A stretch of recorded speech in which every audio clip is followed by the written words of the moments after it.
Excellent. So good evening, dear friends, and welcome to our second lesson in this most fascinating course entitled Days Are Coming. All you want to know about Mashiach and the redemption process. Last week, a quick recap of what we learned last week. We spoke about the process of Mashiach's arrival, whether it is going to be a sudden, supernatural event or a gradual, natural event. And we saw both of these views in Jewish sources. And we explained that it depends. The Talmud clarifies and says there are two possibilities in when Mashiach can come. One that is considered be'ito, in its pre-designated time, and the other is called achishana, I will hasten it, in a earlier time.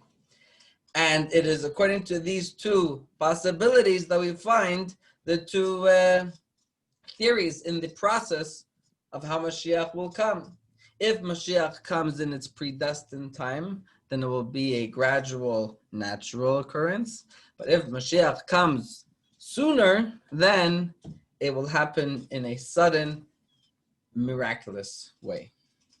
And we explained what will make Mashiach come in its predestined time and what would make Mashiach come sooner. We spoke about the 288 godly sparks, bursts of energy that are hidden within all of materialism around the world and are waiting to be unleashed.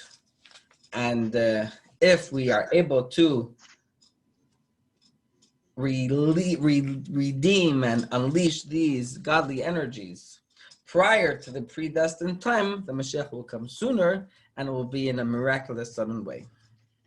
And then we spoke about the balance in faith, and that even if it has to happen in a gradual, natural way, we're already long into the process, and we shared some indications of that process. So that is a short synopsis, recap of what we learned last week. This week, we're going to speak about a different topic, and that is what is known as Gog and Magog. Turbulent, terrible, and terrific. That is the name of tonight's lesson. So you know, there was this guy, his name was Max. He was the CEO of a big company. The problem was that his company wasn't doing well. They were going through a very difficult financial situation, and he couldn't sleep at night. The stress and the worry of what could happen if he goes under really haunted him, and he wasn't able to have any peace of mind, not during the day, not during the night. He was always worried what would happen if they have to fire his employees and let them go, which he really did not want to do. What will he do? What will be his future? And he was always worried about it. So one day, late at night, when he's not sleeping and he's on his phone, he's surfing the web, and he sees an ad. And the ad reads, "Hire me as your professional warrior." So he clicks on it to see more info, and he sees that there's this Jewish guy, and his job is, you pay me $100,000 a year, and I'll do all of the worrying for you. So if you're in a stressful, difficult situation, you could pay me, and you don't have to worry anymore. I'll take care of all of the worrying. So he figures out, it's a good idea. So the next morning, he calls the gentleman, and he says, I want to sign a contract. I want to tell you all of my worries, all of my burdens, all of the challenges that I have so that you could really understand the severity of the situation. And from now on, you're going to have to worry about it. Okay, they signed the contract. He puts down a down payment, and he says, okay, at the end of the year, you'll get the rest of your money. Puts down 10 grand and $90,000 at the end of the year. He comes into his office, and his CFO sees that he looks different today. He seems much more relieved. Everything is going well. So he asks him, tell me, what's doing? He says, do you have information that I'm not aware of? The numbers aren't looking any better today than they were looking yesterday. Why do you seem so happy? So he tells him, to tell you the truth, I don't have to worry about it anymore. I hired someone to worry for me. So I'm free. He says, what are you talking about? He tells him, look, I paid a guy 10 grand. At the end of the year, I'm going to pay him another 90,000. I'm paying 100 grand, and I have peace of mind. He takes care of all of the worrying. So the CFO says, are you crazy? You gone mad? How in the world are we going to afford $100,000 for you to pay this guy? Our company can't afford it. So he says, well, that's going to be the first item on his list that he needs to worry about. So I share with you this story because in the context of the coming of Mashiach, the final redemption, there this information out there about this apocalyptic end of days when havoc will be wreaked on the earth, and that this apocalyptic destruction is connected to the era and the time of the coming of Mashiach, and it can cause people to worry when they hear about the coming of Mashiach. They get nervous. What is this arrival of Mashiach going to look like? Is it going to be a peaceful, harmonious arrival? Or will it be an event accompanied by much chaos and pain and suffering, and an end to reality as we know it in a negative way? Something that people speak about. And the question is, what is the Jewish view? What does Judaism say about this whole idea of an end of days, apocalyptic destruction, etc.? Now, if you're familiar at all with any Jewish sources and Jewish ideas on this subject, if you don't mind raising your hand, and if you're hearing about this for the first time, this whole idea, don't raise your hand. So if you ever heard of anything connected to this, raise your hand. And if this is your first time hearing anything about such a thing, you don't have to raise your hand. You can raise your hand, by the way, on Zoom. You can there's an icon there. You could press a button. Okay. So I see that some of us are familiar with it. Some of us are not. And then there's some of us here that I didn't have a chance to say hello to yet because I didn't have a chance yet. Good evening, Sender. Good to see you. And good evening, Laura. Good to see you too. And Hannah Glicken. Welcome. Good to see you. Thank you. And Barry, good to have you with us. Welcome. And Andrea, welcome. Good to have you here. And Karen, welcome. Good to have you with us.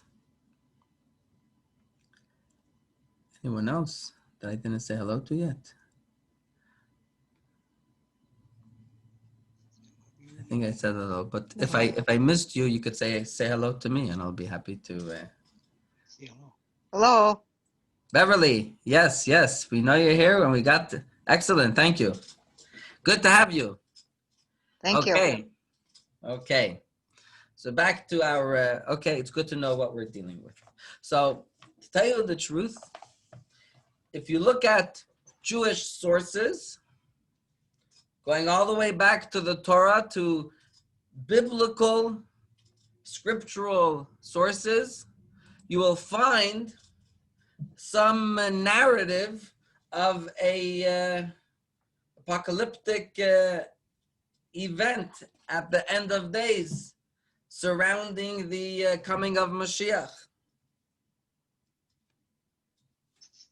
There are two full chapters in the book of Yecheskel, or Ezekiel, chapter 38 and 39, that speak about a king by the name of Gog from the nation of Magog, involved in a major war.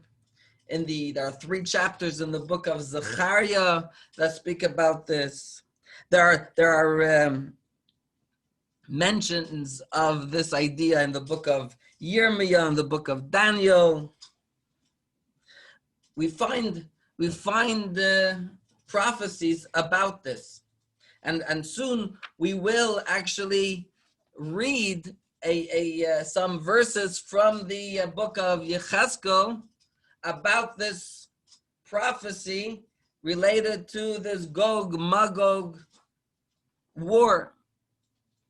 But in general, what you find in all of the narratives connected to this whole idea of a major showdown, you find 3 ideas. Number 1, there's this notion that God plants into the mind of a king Gog to rally all of the nations of the world to go to wage war against the Jews in Israel, and they're hell-bent on destroying Jerusalem and the Jewish people. B, the second point in this narrative, you find that God intervenes on behalf of the Jewish people, and in a total miraculous way defeats all of the nations of the world in their war effort. And C, the outcome of this is that God's name will be glorified, and we usher in the era of Mashiach. That is a very general overview of what we find in these verses and midrashic and Talmudic texts about this idea, so that we have a general idea. But let me begin by reading together. We'll have it on the board, text 1, where we will have a excerpt from chapter 38 of Ezekiel, which speaks about this idea.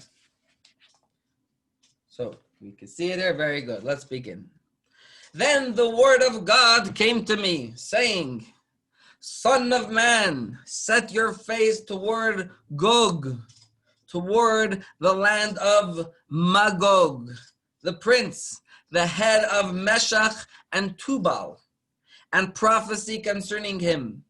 And you shall say, so said the Lord God, behold, I am against you, Gog, the prince, the head of Mashiach and Tubal. So said the Lord God, it will come to pass on that day that words will enter your heart, and you will think a thought of evil. And you will say, I shall ascend upon the land of open cities. I shall come upon the tranquil, who dwell securely, all of them living without a wall, and they have no bars or doors. to take spoil and to plunder loot, to return your land upon to return your hand upon the resettled ruins, and to a people gathered from nations, acquiring livestock and possessions, dwelling on the navel of the earth. And it will come to pass on that day, when Gog comes against the land of Israel, declares the Lord God, that my blazing indignation will flame in my nostrils, and I will judge against him with pestilence and with blood, and rain-bringing floods, and great hailstones, fire and brimstone will I rain down upon him, and upon his hordes, and upon the many peoples that are with him. And I will reveal myself in my greatness and in my holiness, and will be recognized in the eyes of many nations, and they will know that I am God. That is some of the verses of chapter 28 of, is it 28? Sorry, 38 in the book of Yecheskel, speaking about a king by the name of Gog, who is the king of a nation called Magog. He's also the leader of Mashiach and Tubal. And God plants into his heart evil thoughts to go and rally all of the nations of the world to wage war against the Jewish people. And then, as we read, God says in the prophecy that he will then face Gog, and he will bring pestilence and all of these destructive, miraculous plagues on Gog and on the nations who try to destroy the Jewish people. And the outcome will be, as we said, that God's name is glorified, and all will know that I am God. And following that, you will have the peaceful, redemptive era that will be ushered in by the King Mashiach. So here we have, this is no Christian or some Armageddon type of text speaking about end of days. Neither is this an ad by one of those companies that try to sell you food that has the life shelf of 2,000 years because the world is coming to an end, and stock up from now on thousands of dollars worth of batteries and create bunkers. This is not an ad by that. This is a verse in the verses in the Torah. So we hear about this king Gog, Magog, and I must tell you that there are other sources, midrashic sources, that point out that certain verses, not only in the prophets, but in the 5 books of the Torah itself, certain verses in the Torah also are indicating to this future event. The Medrash tells us that Moses, twice in the desert during his leadership and then before his passing, he told prophecy about this future major war of Gog and Magog. You may be familiar with when Moses transferred or shared some of his leadership and spirit with 70 elders in the desert, and these 70 leaders all also began to become prophets, but it was only for a short moment. However, there were 2 people who remained in the camp and continued speaking prophecy by the name of Eldad and Medad. We don't know what the prophecy was, but we do know is that Joshua was very unnerved by what they were saying, and he came running to Moses that he has to stop it. What were they talking about? The Torah doesn't tell us, but the traditional sources tell us that one of the things that they were prophesying about was about this future war of Gog and Magog. So there's definitely reliable and real Jewish Torah sources to this idea of a war being led by a king Gog, the leader of Magog, and coming to wage war against Israel, Jerusalem, the Jewish people, together with all of the nations of the world, and a catastrophic ending for these nations by the hands of God in a miraculous way, and a glorification of God that comes as an outcome.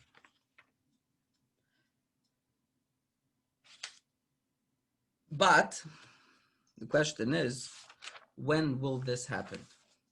When will this war happen?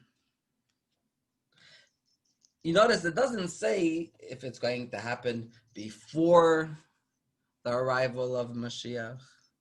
Will it happen after Mashiach's arrival?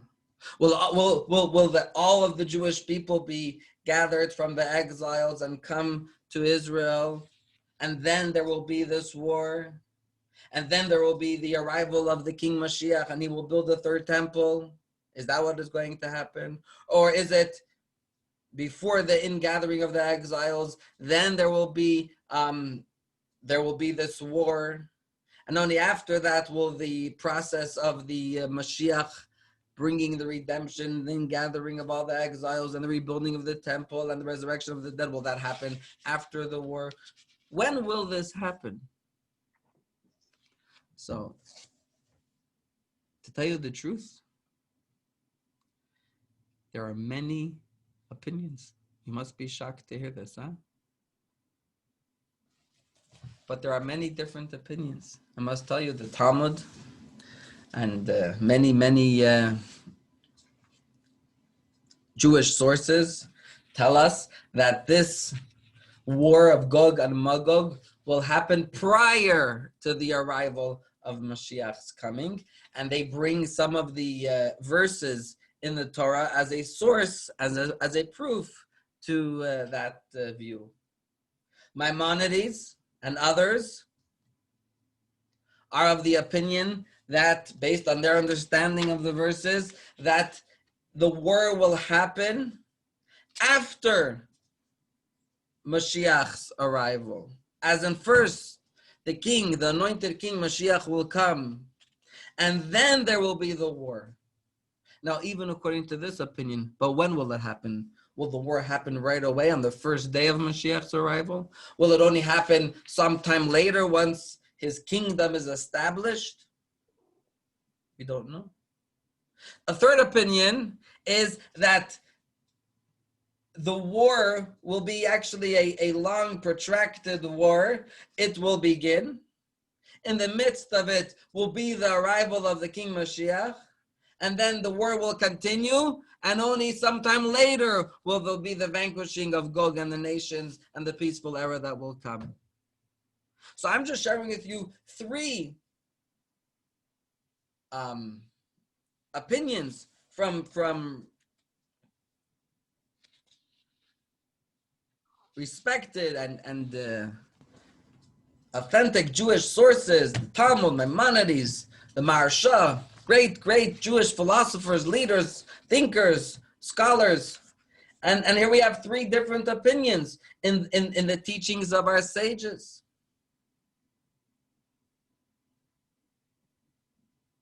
So when will it happen?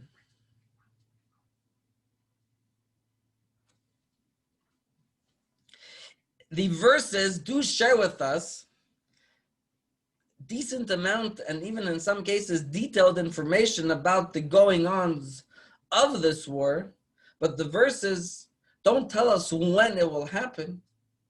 And that is why there is that lack of clarity in the teachings of our sages of when it will happen. Andrea, sure, you could unmute yourself. You could ask a question. Go ahead. No, I just forgot to take my hand down after Okay, no problem. Good to hear you anyways. So I must tell you something interesting.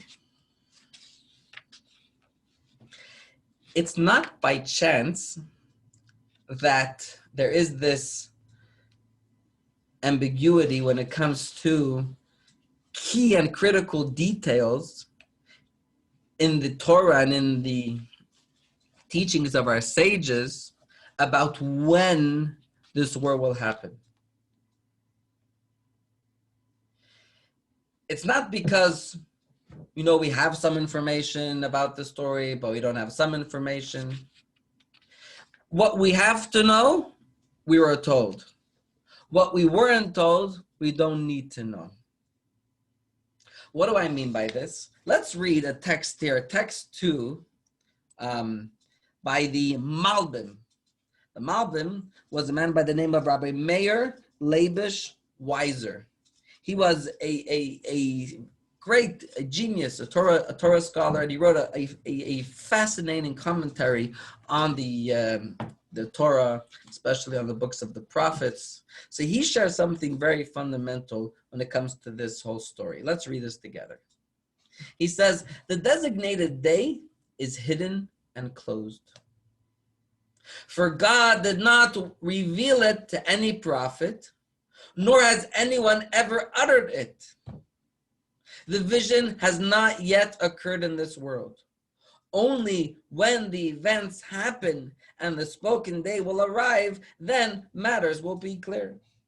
He says the truth is, we don't know. Because in the books of the prophets, where God does share with us information about this war, God did not tell the prophets, or at least God did not tell the prophets to relate to us when this will happen.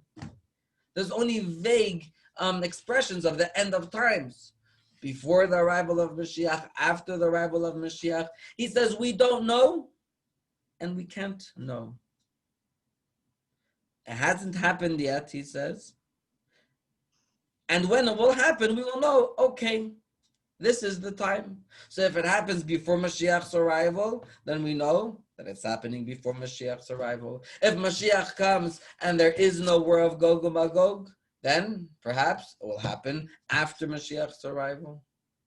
Or Mashiach's arrival can happen in middle of the time of the war. That is what he tells us. So in a way, we know a lot in the sense of we have a lot of information, but we don't have pinpointed clarity on when this war will happen. And soon, I'm going to speak to why that may be. Why tell us about it, but not enough that we could actually prepare for it and know when it's going to happen? We'll get to that point. But I want to ask another question.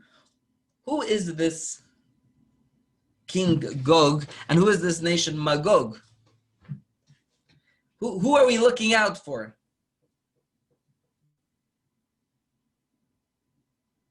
So the Talmud tells us certain nations in the times of the Talmud who this King Gog was referring to and who Magog was referring to. Later, Jewish scholars tell us that it was referring to the nation of Italy, perhaps, or Livorno. But here too, really, about who it is, the Malbim continues and says the same thing as he said about when it is going to happen. Let's read text 3.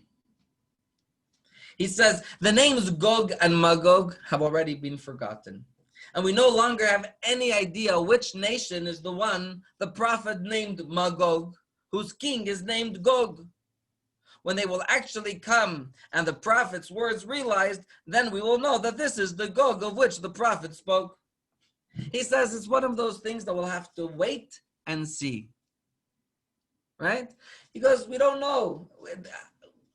At the time when the prophet spoke, 3,000 years ago, 2,500 years ago, then I guess there was a nation, Magog, with the king Gog, or maybe the prophet shared then who it is. But the reality is we don't know who the nation Magog is. We don't know who this king of that nation is, whose name is Gog. He says we'll have to wait and see. When we see that there is a nation Magog and a king Gog who rallies all the troops against Jerusalem and the Jewish people, and this war takes place, then we know that it's him.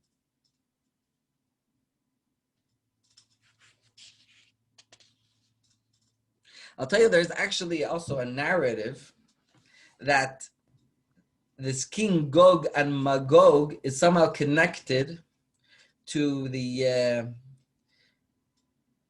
Alexander the Great ruler, how he there's a whole story in the Midrash about, or in the Talmud about the king Alexander the Great, who so to say barred a whole undeveloped region of people. Perhaps they were the nation of Gog and Magog, or Magog with the leader Gog, and they were kind of trapped behind these two mountains, and he created this these huge metal gates in between the mountains to prevent them from coming. So some people say that perhaps those people that Alexander the Great kept behind the mountains and behind the fence have to do with Magog. But to be honest, I don't know too much about it, that I can't really share with you much about it too. But the bottom line is, we know that there is this Jewish idea. When it will happen and who it is, we don't know. But what else do we know about this war? What can I tell you about this epic battle? So here's just a quick recap of what we learned so far. In an apocalyptic war, the nations of the world, headed by Gog and Magog, will fight the Jews. Opinions conflict as to its exact time and the precise identity of the nation of Gog and Magog is unclear. And I must tell you, in general, when it comes to this whole theme of the coming of Mashiach, there is a lot of ambiguity in Jewish teachings and Jewish texts about what will happen, right? It's the future. It's not always easy to know what will happen in the future, understandably, right? So it's just the way it is. But I want to share with you a little bit more about the battle. What do we know about this epic battle? I'm going to share with you some things that might sound pretty crazy. When I heard them and was reading them, they seemed pretty crazy. But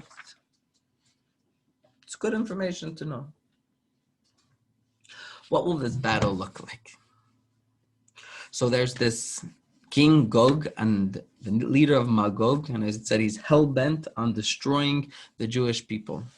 And he rallies all of the nations of the world. He gets one at a time, all the nations of the world, to join him in this effort of annihilating the Jews, of conquering Israel, conquering Jerusalem, conquering Judah. And I want to tell you something that the Zohar says. I found this very, very surprising. The Zohar, you're familiar with the Zohar? The Zohar is the essential work of Kabbalah. The Zohar says as follows. Rabbi Shimon said, in the future, God will revive, will bring back to life all of those kings that have caused pain and anguish to Israel and to Jerusalem. Who are they? Adrian, the Roman emperor, Lupinus, Nebuchadnezzar, Sancherib, the king of Assyria, and all of the other kings of the nations that were involved in the destruction of the temple and Jerusalem. God will bring them back to life, and they will once again rule, and they all will come together to wage this war against the Jewish people. This is what the Zohar says. I don't know what that means. Is this literal that those very same people are going to come back alive?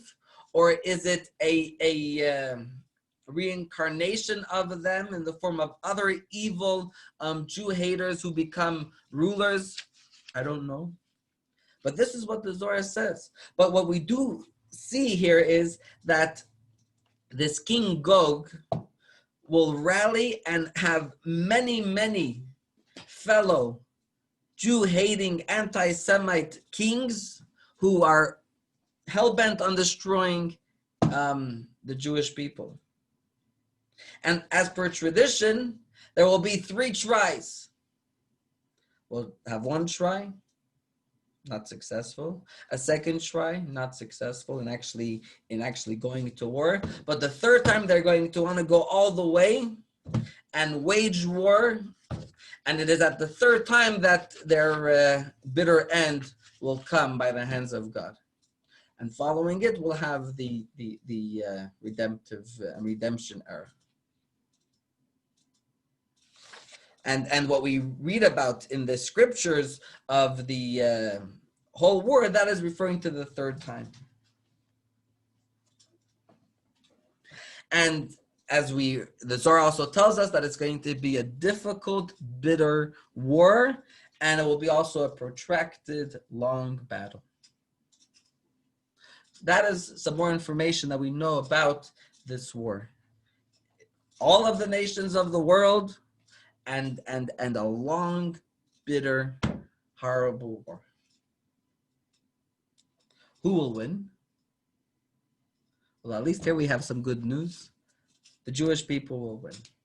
The Jewish people will emerge victorious from this war.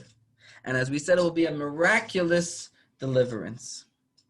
I want to read to you here the Midrash.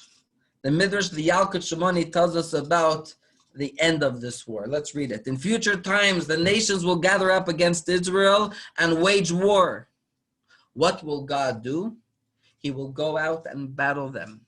He will protect the Jews' heads. As the verse states, you shall protect my head on the day of battle. Rabbi Shmuel Bar Nachman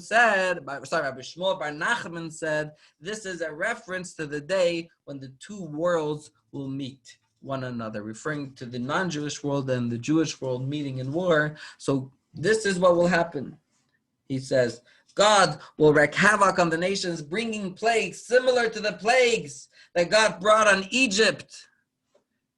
In the story of Passover by the Exodus from Egypt, that it was preceded by the plagues that God brought on Egypt. So in a similar fashion, God will wreak havoc on all of the nations who wage war against the Jewish people. Now, you may think that if God will bring about this miraculous victory for the Jewish people, that there won't be any Jewish casualties, that no Jews will be harmed by this war. Well, from texts, Jewish texts, we find that that is not the case. There might be some Jewish casualties in this war. In fact, our sages would tell us that when we should pray, that when this time comes, we shouldn't be one of those who are the casualties of the war, but we should merit to see the victory. But even those who will be casualties and be lost in this war, they will be very soon, right after, resurrected from the dead, because that is one of the events that will take place in the beginning of the era of the coming of Mashiach. That's what I know about this war.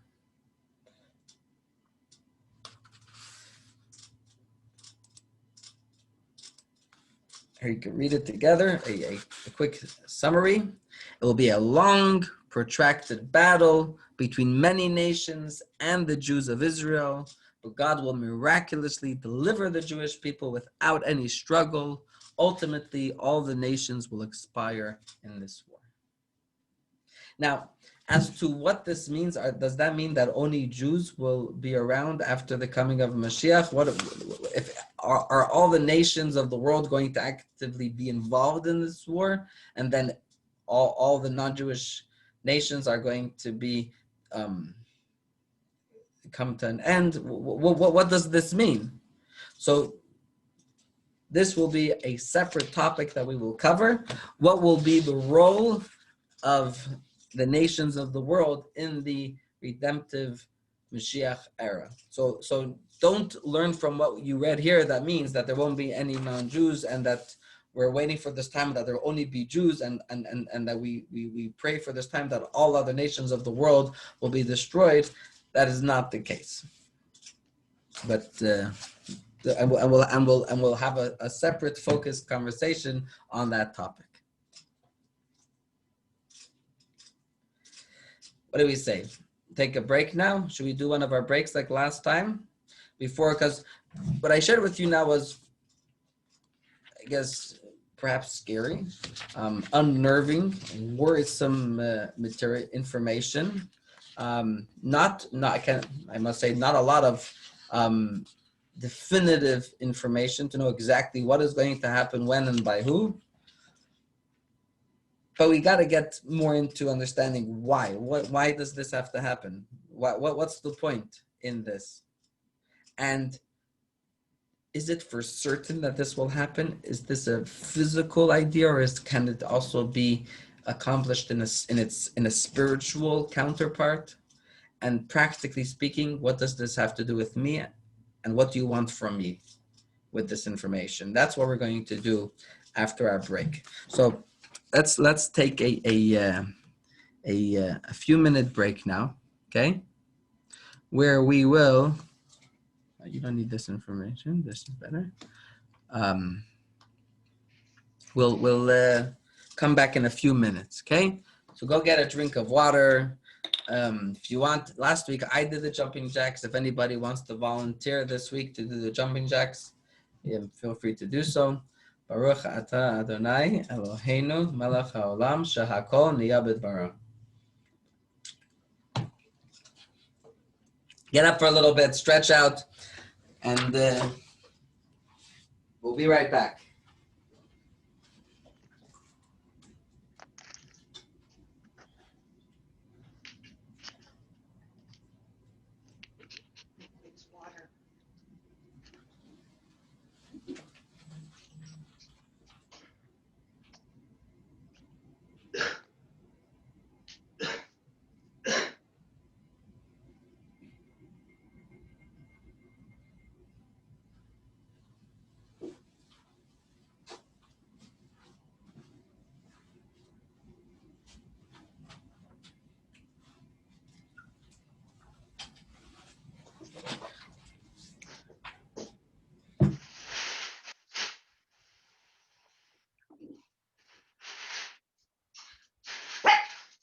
Bless you too.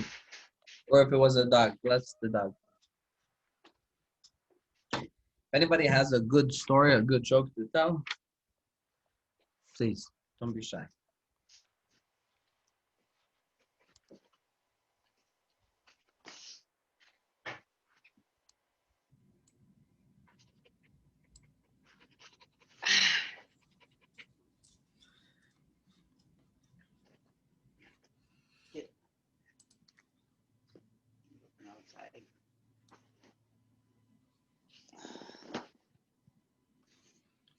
Mordechai, we didn't get to see you tonight.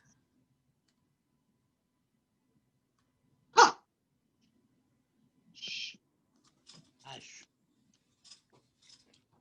Rick, tell the dog to quiet down.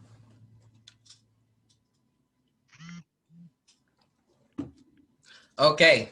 No, not everyone's not back yet.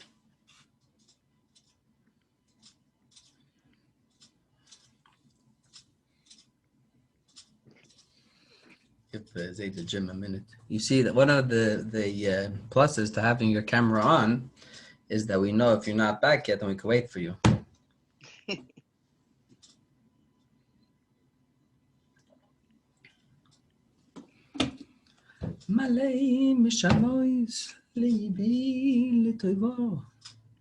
Rabbi, can I ask you a question before you get started? Now that Go ahead. what will you be doing for services for Rosh Hashanah and Yom Kippur? It's a good question. The short answer is we're going to be having services, a longer service, a shorter service, and a shofar service. Oh, very good. Because someone asked me like today about like what's going on like for services in the community at large. We send out a survey to hear what people want and what they need, and God willing, we'll be sending out an email within the next week with information and how people could register, etc. Okay, so I'll have her then connect to you. Excellent. Sounds good. Okay. Okay, thanks. Are you ready to find out what in the world was it that we learned about? Why? What's the point? What's the purpose? Ready, sender? Ready? Excellent. Okay. Story is as follows.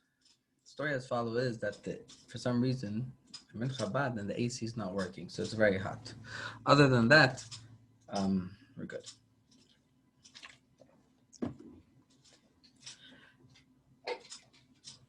There is the basic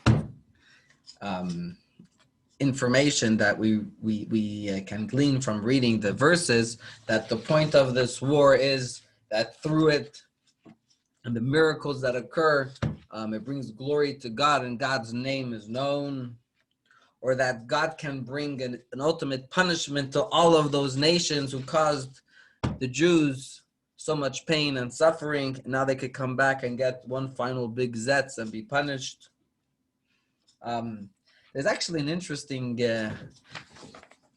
point in the Zohar also. This is in the Zohar. It's in the Zohar and the Talmud. It's in the Talmud, Tractate Avodah Zarah.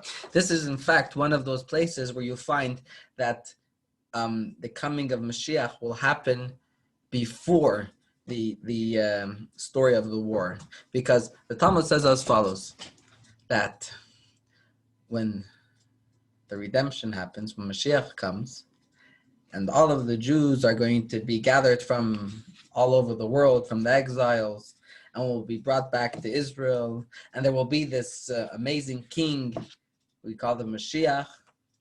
So many Gentiles will come and say, we want to convert and become Jews, because they'll see that the Jews are having their heyday. They want to join.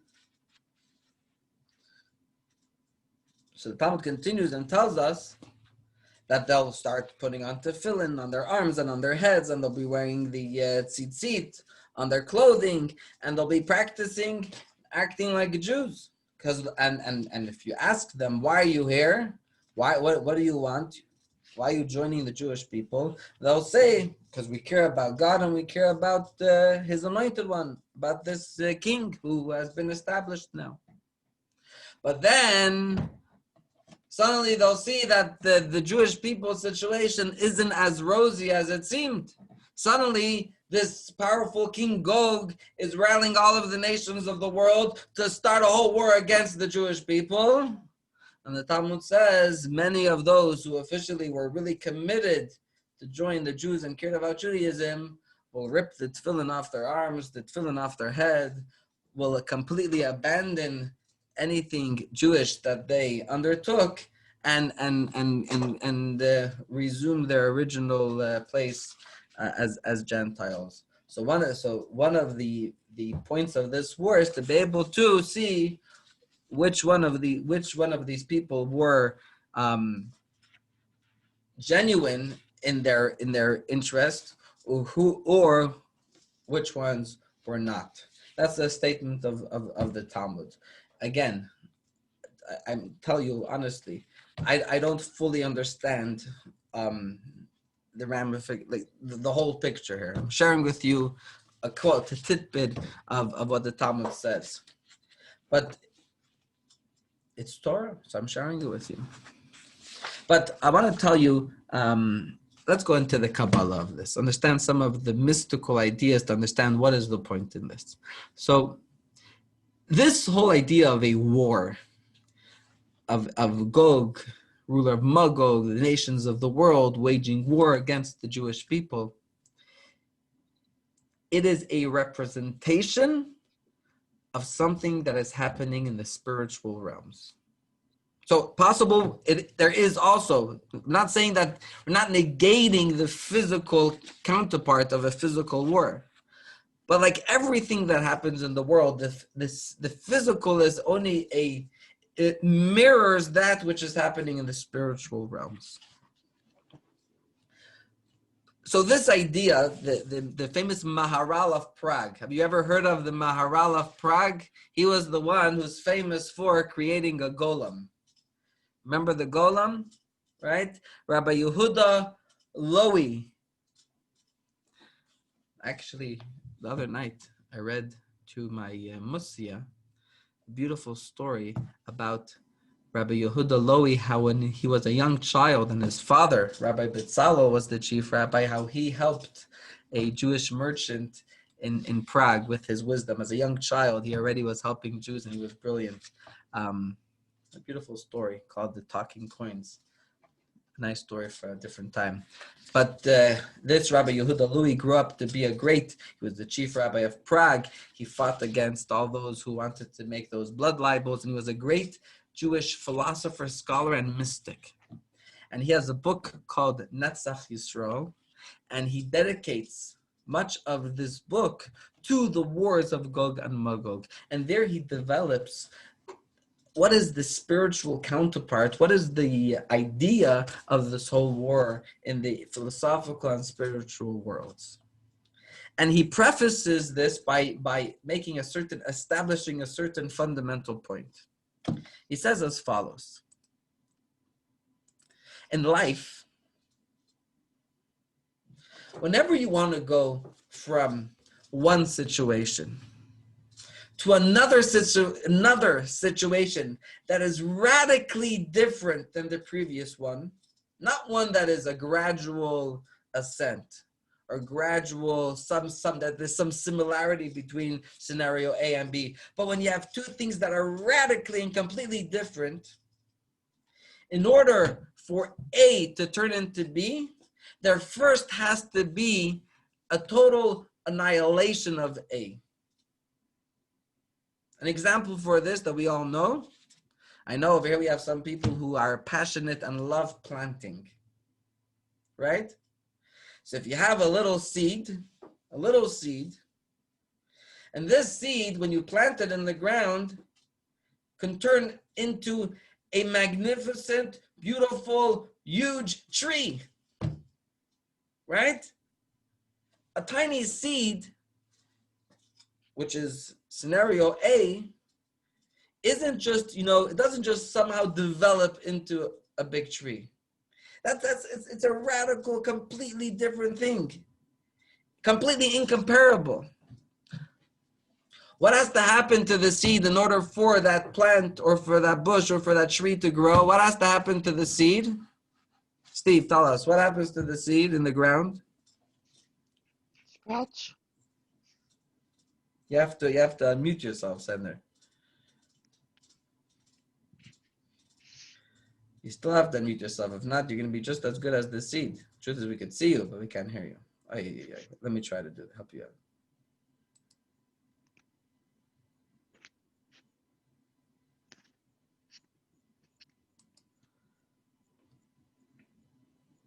Putting you on the spot here. Right? I'm not sure why not. But if someone else, Steve, usually what happens is as soon as I say the answer, then your mic will unmute. You know how life works. What happens to the seed? It completely rots, right? It germinates. The seed doesn't continue to grow as it is. First, the seed needs to be destroyed, so to say, and then the growing process of this amazing tree can begin. So the Maharal tells us that to get from the reality of the world as it is now to the reality of the world, how it will be in the era of redemption, there's no way for us to just transition from A into B because they're incomparable. They're radically different. The world and all of existence as we know it now needs to come to a halting end, to a stop. There needs to be a complete deterioration of existence as we know it now in order for the redemption to blossom afterwards. I'll tell you something interesting.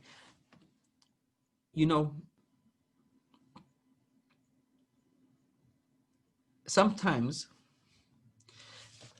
let's say if you're a student of a certain theory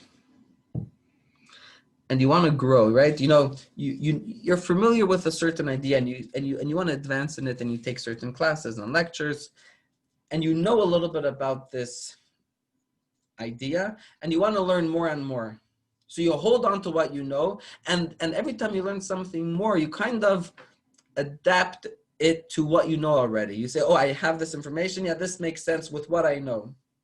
But if you want to go into a completely different way of understanding things, you can't hold on to what you know and try to build on it. Sometimes you have to completely let go of everything you know and start a new way of thinking. In fact, the Talmud tells us that there was a sage by the name of Rabbi Zera. He was a student of the academies in Babylon.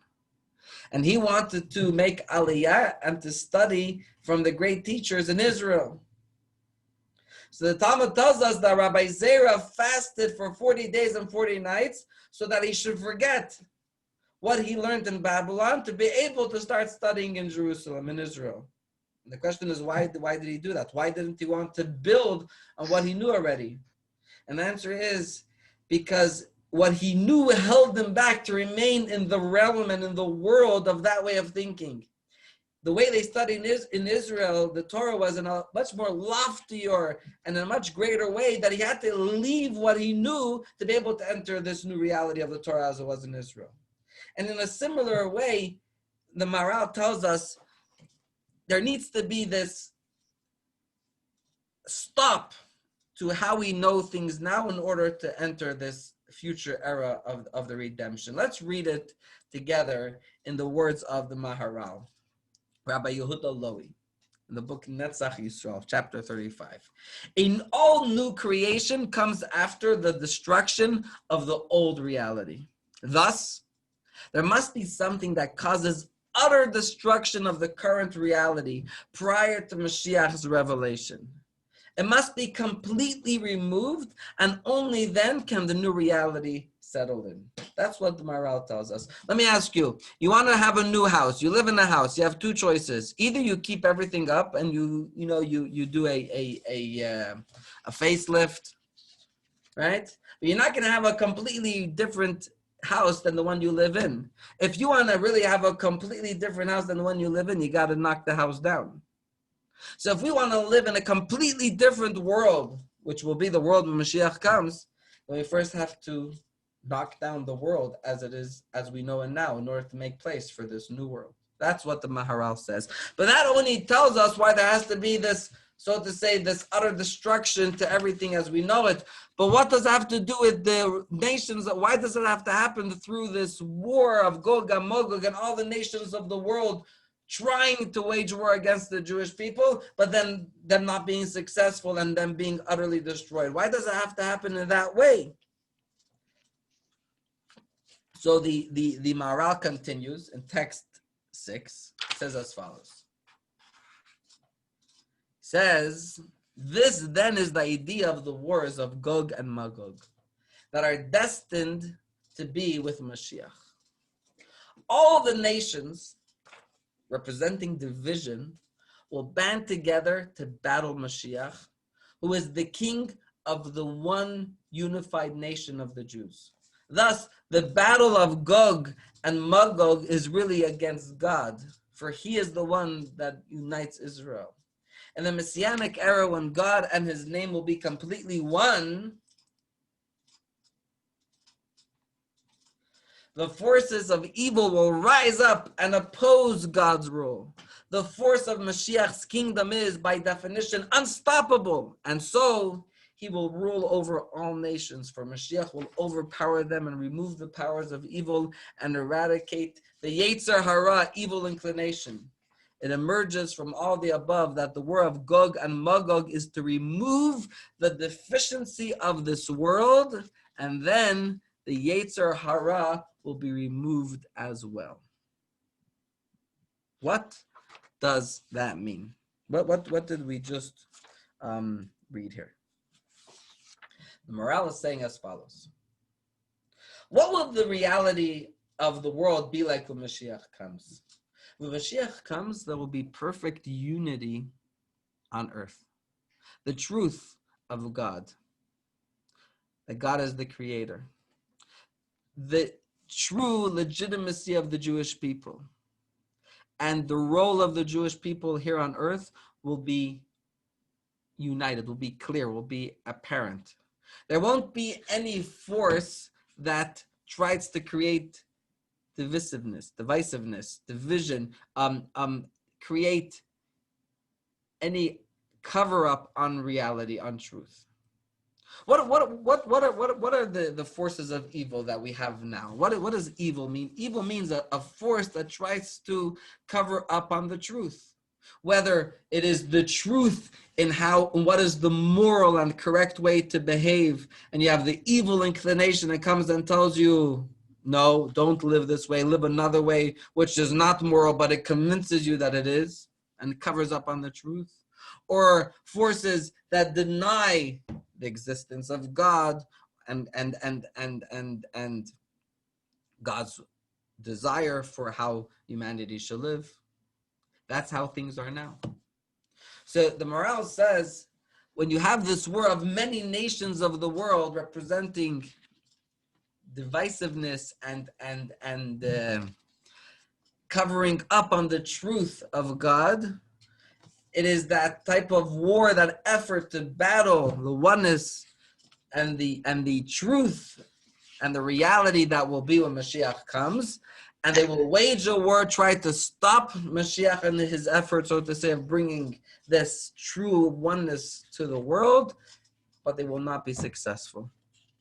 And together with these nations who will wage war, together with their demise, will also come the demise of all evil in the world, including our Yetzer Hara. The evil within us will also dissipate. We won't have anything within us that tries to cause us to do the wrong thing.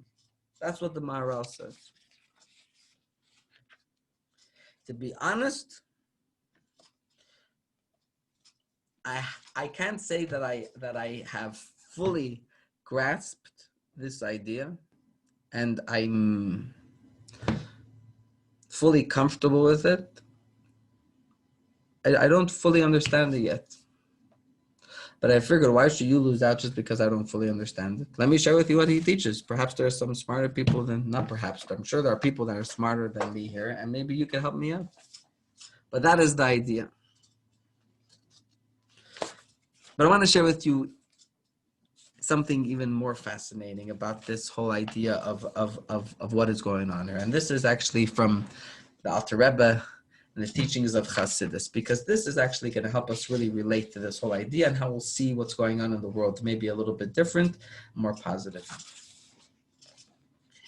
The Alter Rebbe, he asks a question. He asks, why is this exile so long? You know, when the first temple was destroyed, the Jewish people were in exile for 70 years. The end of that 70-year period was when the Purim story happened. And 70 years later, they were back in Israel building a second temple. Since the destruction of the second temple, we're in exile now already for over 1900 years. So he asks, why is this exile so long? What's going on? So he explains as follows. He says, it used to be that the forces of evil would show their face in their full glory.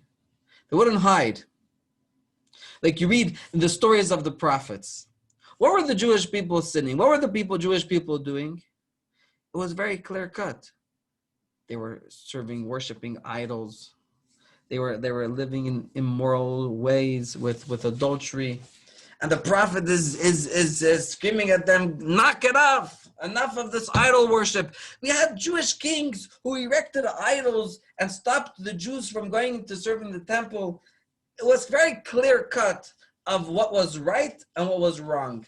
The forces of good and the forces of evil were very clear, and it was easy to differentiate between right and wrong. So you know what happens when it's easy to differentiate between right and wrong? On one hand, when you're doing wrong, the wrong is having, the evil is having its heyday. Think about the Jews over here are embracing idol worship and adultery. They're living in horrible ways. But on the flip side, it's clear what you're doing and that it's wrong. And when there's the prophet there that tries to help them fix it, they could root out all of that evil because it can be identified. An enemy that is identifiable is much easier to conquer than an enemy that can't be identified. I think we all know that, what we're going through right now, right? There's this bug, this virus. But part of what makes it so horrible to take care of is because you can't see it. You don't see it. You don't know what it is. Right? What's the worst thing when a person is not feeling well, but they don't know what's wrong with them? So they can't even begin the process of healing, the healing process, because they first have to figure out what is this illness. They get symptoms and they feel something wrong, but they haven't been able to pinpoint what the illness is. So the Rebbe tells us that in the times of the first exile, after the destruction of the first temple, the forces of evil were very powerful and they were very expressive. They were very clear about what they wanted, and the Jews who followed those ways were very outspoken in what they were doing, and they were clear in how bad it was what they were doing. But on the flip side, because there was able to have clarity on what was wrong, they were able to fix it when it came time to fix it. Like you read in the story of Purim, right? You have the Jewish people at the time, they started serving idols and worshiping in the ways of non-Jews. Mordechai comes, he gets them to turn around and do the right thing, and their salvation is brought. A few years later, they're able to go back up to Israel. They were able to fix relatively quickly what was wrong because they had clarity on what was wrong. When it came time to the end of the period of the second temple, the Talmud tells us, you think about it, sometimes you can't understand what's wrong with the Jewish people. What's up with this desire? The Jews had such a struggle to serve idols. Don't they have half a brain? Why would you say to this to this golden or any other type of material that you yourself make and you worship it as a god and you say, this is the God that gives me things when you're the one who created it? Anyone with half a brain understands why the pagan idolatrous ways of life makes no sense. What was wrong with these people? I'll tell you something. You know why we can't relate to it? In the end of the period of the second temple, the leaders, our sages, they prayed to God. They saw what was coming. They saw that the Jewish people are going to go through tremendous challenges and they were not going to have the proper leadership and not have a homeland, and they would be dispersed among the nations. And they saw that with the challenge of idol worship, the Jews would completely assimilate and be lost. So the sages prayed to God that God should eradicate, God should get rid of the Yetzer Hara for idol worship. That desire to serve idols should be gone. And it happened. In fact, they actually asked for two things. They also asked that God should remove the desire also for adultery, promiscuous relationships. And God granted it. The problem was, by doing that, people didn't want to have any intimacy and people wouldn't have a next generation coming altogether. So they asked that God should remove the desire for the legitimate relationships of siblings. But they didn't completely eradicate that Yetzer Hara. But so evil, as in the forces of the Yetzer Hara and the forces of evil that beforehand were very explicit and very apparent in what their aim was, changed now.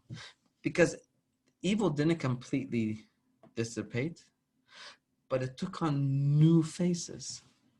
So instead of getting from then on Jews and say, go worship idols, because that was brought to an end, forces of evil found new subtle ways to get Jews and people to have urges to do things that are not so apparent that they're wrong.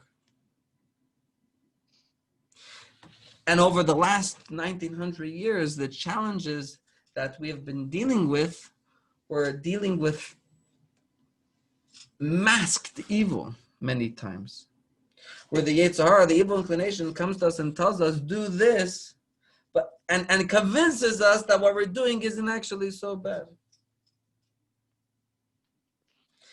You know where you find this? we see there are certain, especially in hard times, when Jews were being persecuted and were being told either you convert, to Christianity, if not, you'll be burnt at the stake. And hundreds and thousands of Jews were ready to go on self-sacrifice and give up their life, not to denounce Judaism and to convert. You might think that all of these people who did that lived as very pious, observant Jews in their lifetime. And the truth is, it may not be so. You'd have many Jews who weren't so careful about observing Judaism, but yet when they were challenged, they were brought to this moment of whether Judaism or your life, they were ready to give it up. What happened? The answer is, the reason why people weren't so observant is because the way the Yetzer Hara, the evil inclination, works is it tells us, don't worry, this is not going to separate you from God. This won't make you, so to say, will have such a spiritual bad effect on you. It's just something small. So that's why they were able to go ahead and not be as observant as they would have if they would have realized the severity of what they were doing. But when push came to shove, they were told either convert or your life. Then there was no fooling around. They knew exactly what the options were, and they chose the right option to stay connected to God. And that's something that's been going on. So the Alter Rebbe says, you find this also with Jacob, right? Jacob was by his father-in-law Laban for 20 years. 20 years is a long time. Why? He's there, he's refining, he's, so to say, trying. Laban represented a certain evil force, and Jacob is there to conquer that evil force. But why did it take him 20 years to do it? Because Laban was a trickster. He wasn't honest. So it wasn't easy to conquer that force of evil. He had to always go around and outsmart Laban's tricks. And this is what Alter Rebbe says is the story of what's going on here in our exile. What does Gog and Magog mean? So now let's understand this. Our ability to conquer evil and bring an end to evil when evil is opaque and evil is masking itself is very difficult. But there's going to come a point in time right before the era of Mashiach, or the redemptive era, when the forces of evil will once again regain, surface in their full glory. And that's what Gog and Magog and all the nations of the world waging war represents. The evil unmasking itself.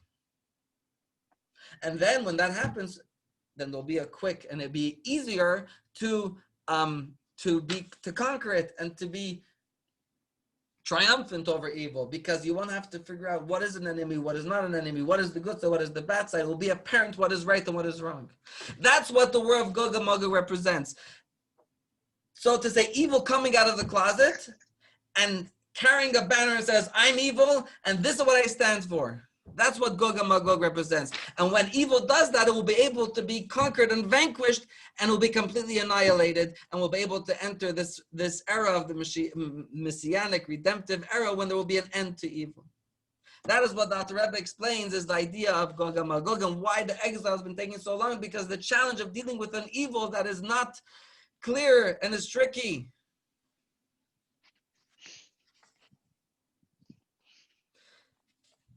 And I think this is very important. You could know, by the way, there is a tradition and a teaching from the Baal Shem Tov. The Baal Shem Tov said that the wars, the physical wars of Gog and Magog, not necessarily do they have to happen. Mashiach could come without them. He said, why? You find that when God told Abraham that the Jewish people will be slaves in Egypt, he said it will be for 400 years. The reality is they were only slaves for 210 years. So how did that happen? So the answer is that it's quality versus quantity. The intensity of the hardship, of the slavery, of the pain that the Jews went for, made up for 400 years.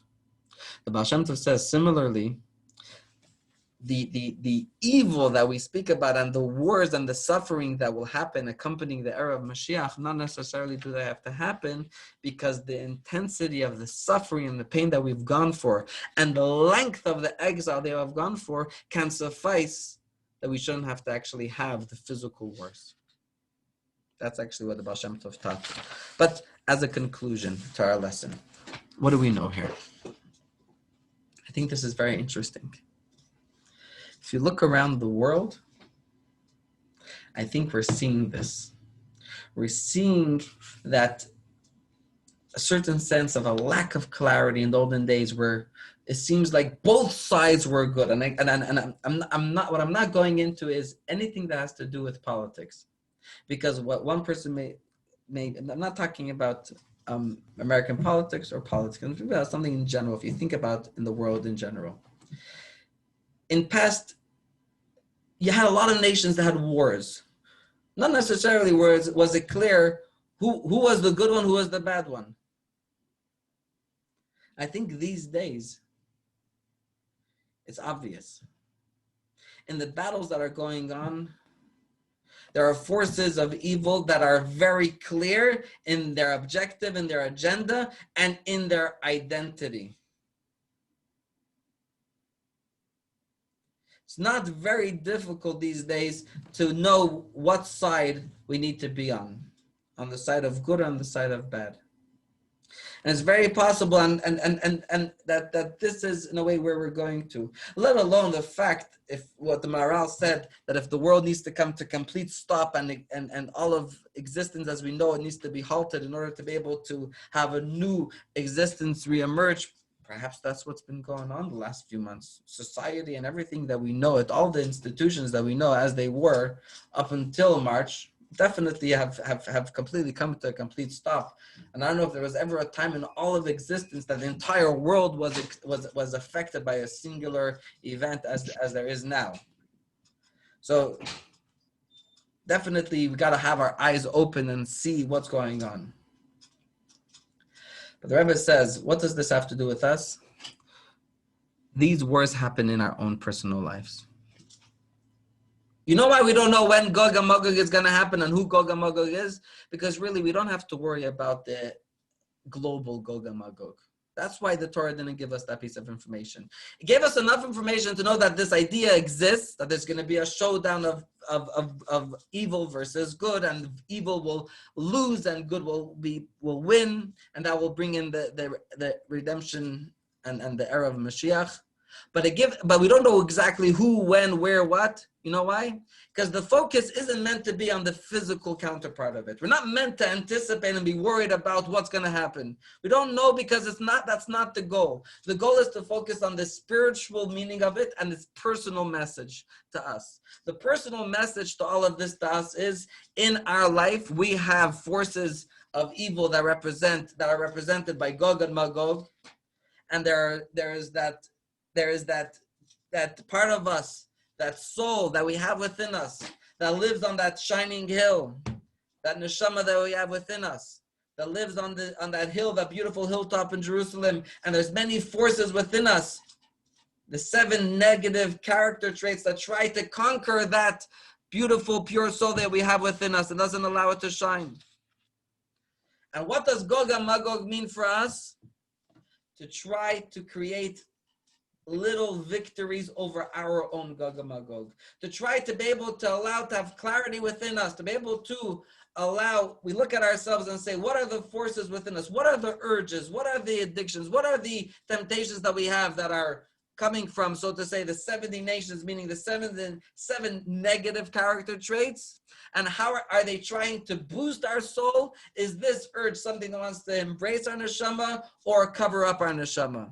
And the way we bring about the final redemption, the macro victory over Gog and Magog, is by the micro victory over Gog and Magog. Every time we're able to conquer our negative urges, our negative character traits, and allow our soul to shine, that is a micro victory over Gog and Magog. And the world, the King Solomon says, the world he placed in your heart. What we do in our heart affects globally. So let's wrap up what we learned. We learned that there's definitely a Jewish idea of this war. When it will happen, we're not sure. But there's this nation, Magog, a King Gog, who they are, we also don't know. But are coming to wage war and rallying all of the nations of the world to wage war against the Jewish people, but they'll be halted in their steps on the third try, and they will be destroyed miraculously, and God's name will be glorified through it, and will usher in a time when all evil will come to an end. Why this? radical destruction, because in order to go from one scenario to another that is incomparable, there needs to be a destruction of the first situation. And that's Rebbe that explains that there's more to it. It's about evil unmasking itself, and then we're able to vanquish it. And the 2 points that I want us to take away with is, let's think about this. Perhaps this is what we're seeing in our world today. Evil unmasking itself. Forces that were always hidden are being open about who they are and what they represent and what they want. And we have to be not afraid to stand for what is right, as well as perhaps looking at the complete shutdown of society as we know it now. Perhaps that is somewhat of that shutdown of our reality that will usher in a more perfect, beautiful reality. And most important, to try to create victories over Gog and Magog in our own personal life. With that, I want to wish you all a wonderful week. Guys, can you all join me in wishing a very hearty mazel tov to Zayda Jim?